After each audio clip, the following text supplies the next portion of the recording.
अफगानिस्तान और तालिबान के बीच खूनी संघर्ष अब उस मुकाम पर पहुंच चुका है जहां बंदूक फैसला कर रही है। अफगानिस्तान किसका होगा? अफगान सुरक्षा बल इंच इंच जमीन के लिए संघर्ष कर रहे हैं, तो तालिबान हर गुजरते वक्त के साथ अफगानिस्तान के इलाकों पर कब्जा करने के लिए हर संभव कोशिश कर रहा है। अब इसमें तुर्की की भी एंट्री हो गई है। तुर्की के राष्ट्रपति एर्दोगान ने तालिबान की धमकी का जवाब देते हुए कहा है कि तालिबान को अपने भाइयों की जमीन पर कब्जा खत्म करना चाहिए।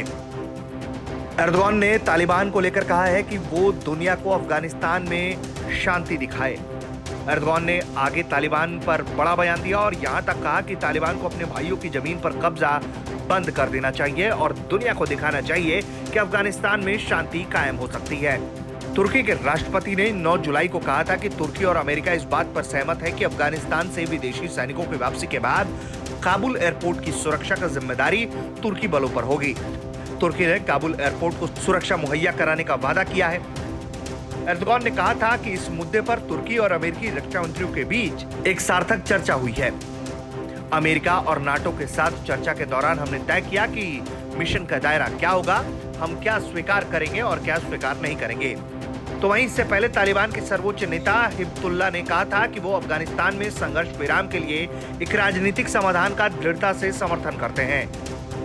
उधर अमेरिकी सैनिकों की वापसी के बाद तालिबान के लड़ाकों ने देश के अधिकतर हिस्सों पर कब्जा कर लिया है और जब से तुर्की ने काबुल एयरपोर्ट की सुरक्षा का फैसला किया तब से ही तालिबान तुर्की को लेकर उखड़ा हुआ है, जिसके बाद अब तुर्की के राष्ट्रपति ने ये बयान दिया है। अफगानिस्तान में सैन्य बलों की तैनाती करने के तुर्की के फैसले को तालिबान ने निंदनीय बताया था। विदेशी सैनिकों की रवानगी के बाद काबुल एयरपोर्ट की सुरक्षा की जिम्मेदारी लेने पर तुर्की को तालिबान ने ये धमकी दी है।